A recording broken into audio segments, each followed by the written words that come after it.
Ce cachot sera votre cachot. Vous avez la référence ou pas?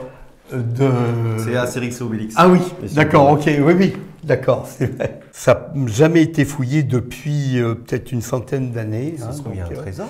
Voilà, bon, on ne sait pas. Ou des squelettes. Voilà. Donc la grenade, hop, on lance, on referme, bim. On n'avait pas encore découvert la grenade.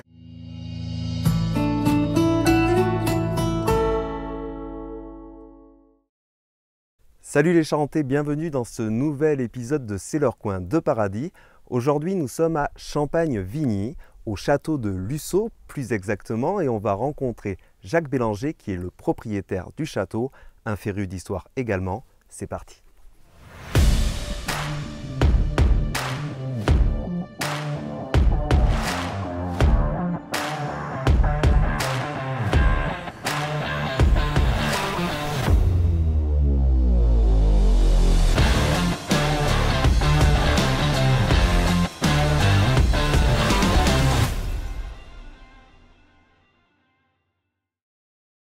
Bonjour Jacques Bélanger. Bonjour. Merci de nous recevoir dans votre magnifique domaine.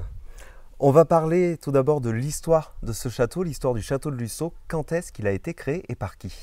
Alors, naturellement, je n'ai pas le permis de construire, mais j'ai dit après la guerre de 100 ans, avec l'autorisation du suzerain qui était le baron de Blanzac, le seigneur de Lusseau a construit le château dans la période des années 1450-1500. Et ce château est aussi connu par rapport aux nombreuses visites d'Alfred de Vigny, qui venait rendre donc des visites à son ami. Est-ce que vous pouvez nous en dire un petit peu plus? Naturellement, son ami Jean-Charles Claveau, qui était le propriétaire du domaine depuis le début du 19e siècle jusqu'en 1859, s'est pris d'amitié tout d'abord pour la famille de Barodin, les grands-parents donc d'Alfred de Vigny, et notamment sa tante et sa mère, Alfred de Vigny, et les a guidés dans l'exploitation viticole du domaine du Maine-Giraud. Alfred de Vigny en était énormément reconnaissant et venait souvent déjeuner ici au château de Lusseau. Donc on a avancé un petit peu dans le temps, mais avant d'en venir à vous, à votre histoire, il y a une citation d'Alfred de Vigny qui vous tient particulièrement à cœur. Une vie réussie, disait Alfred de Vigny, c'est de réaliser à l'âge mûr les rêves d'enfance. C'est ce que j'ai fait, j'ai au moins essayé de faire, réaliser un rêve de petit garçon qui jouait avec des châteaux forts, et je réalise maintenant la reconstruction de Lusseau. Et donc ce château, il appartenait à votre famille, vous l'avez racheté. Tout à fait. Et vous y vivez aujourd'hui? Pas encore, parce qu'il n'y a qu'une petite partie qui est habitable. Il y a encore beaucoup de travaux à réaliser à l'intérieur, mais je pense que d'ici 2-3 ans, on devrait quand même le rendre habitable. Un rêve d'enfant, vous l'avez acheté en quelle année, ce château? Je l'ai acheté il y a 4 ans. Et en 4 ans, on a sauvé de la ruine ce bâtiment central, ainsi que tous les murs, les tours qui formaient l'enceinte du château. Alors justement, ces tours, on va en parler tout de suite et on va se rapprocher de l'une d'entre elles parce que là, les travaux de rénovation ont été considérables. On y va? D'accord. C'est parti.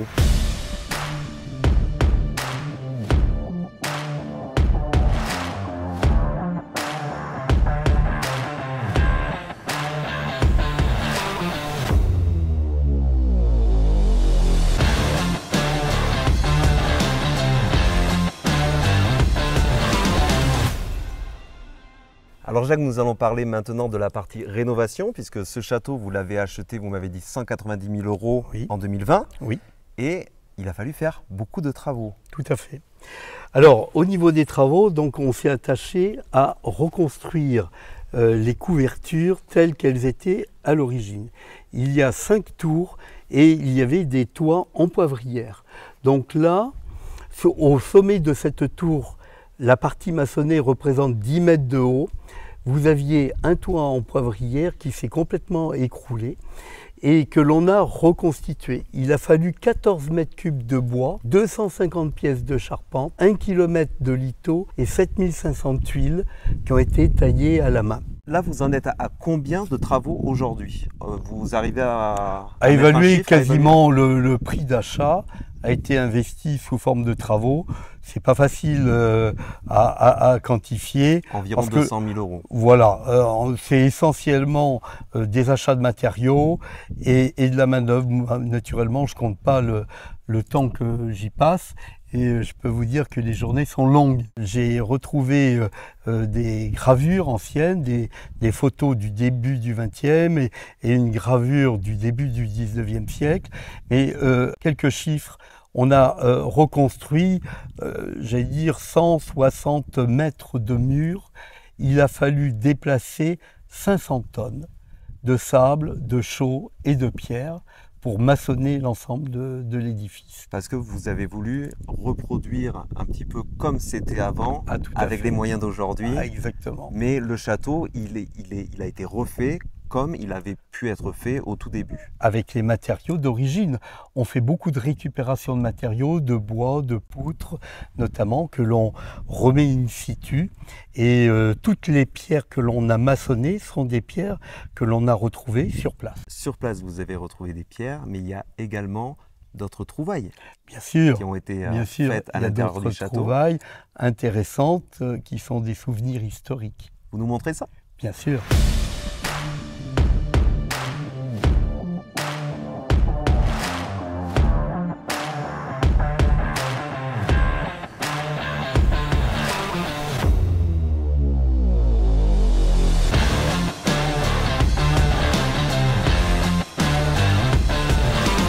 Alors Jacques, on est à l'intérieur du château et on va faire en 3 fois 1 minute 3 petits points sur un côté historique et surprenant du château. Donc on commence ici avec les compagnons tailleurs de pierre. Tout à fait, les compagnons tailleurs de pierre ont gravé 7 cercles représentant les 7 années que le roi Salomon a mis pour construire le temple de Jérusalem. Et nous avons ici au centre le portrait du roi Salomon. La bouche, le nez, au-dessus les yeux et une couronne qui est un petit peu effacée. Donc on a bien la représentation du roi Salomon. On va voir un autre lieu? Tout à fait. Plus tard ou plus ancien ou plus récent? Plus ancien dans un premier temps. Eh bien allez, on remonte le temps, c'est parti. Et voilà, Olivier qui est derrière la caméra, il fait 2 mètres. Donc Jacques, on était en bas, au cas où il se faisait attaquer. Et puis, si jamais il défonçait la porte, il montait ici, il refermait, ils avaient un moyen de se défendre. Tout à fait. Lequel? Ils se réfugiaient dans la chambre du seigneur de Luçon. Et j'allais dire, les assaillants qui avaient le malheur de monter l'escalier que vous avez vu fort étroit, chargés d'épées et d'armures, j'allais dire, ils se faisaient canarder par les bouches à feu qu'ils avaient à l'époque. À l'arbalète. Ils tiraient directement par ce trou. Ça empêchait les assaillants de monter à l'étage. Donc c'était pensé quand même avant tout pour se défendre. Tout à fait, c'était une place forte. Donc Jacques, ici on est dans une pièce où il y a plusieurs portraits. Vous allez nous expliquer d'abord qui est cet homme. Eh bien, ce personnage est le fils du propriétaire. Donc c'est Marcel Joseph Todin Claveau, qui était également intéressé par la poésie, et il a notamment écrit en 1851 un poème qu'il a dédié à Alfred de Vigny. Qui s'appelle « Le voyageur et le paysan ». Et Alfred de Vigny, il lui a répondu. Il a répondu en disant « Monsieur, je vous savais aimable et bon, mais je ne vous savais pas poète, vous rêviez donc dans les beaux bois de Luçon. » Qui veut dire les beaux bois des loups. Absolument. Merci beaucoup Jacques de nous avoir reçus ici au château de Luçon, qui n'est pas visitable toute l'année, mais les 22 et 23 septembre, vous pourrez le visiter lors des journées du patrimoine. Et bien voilà, merci à tous d'avoir suivi cette émission C'est leur coin de paradis, et on vous donne rendez-vous la semaine prochaine pour un nouvel épisode.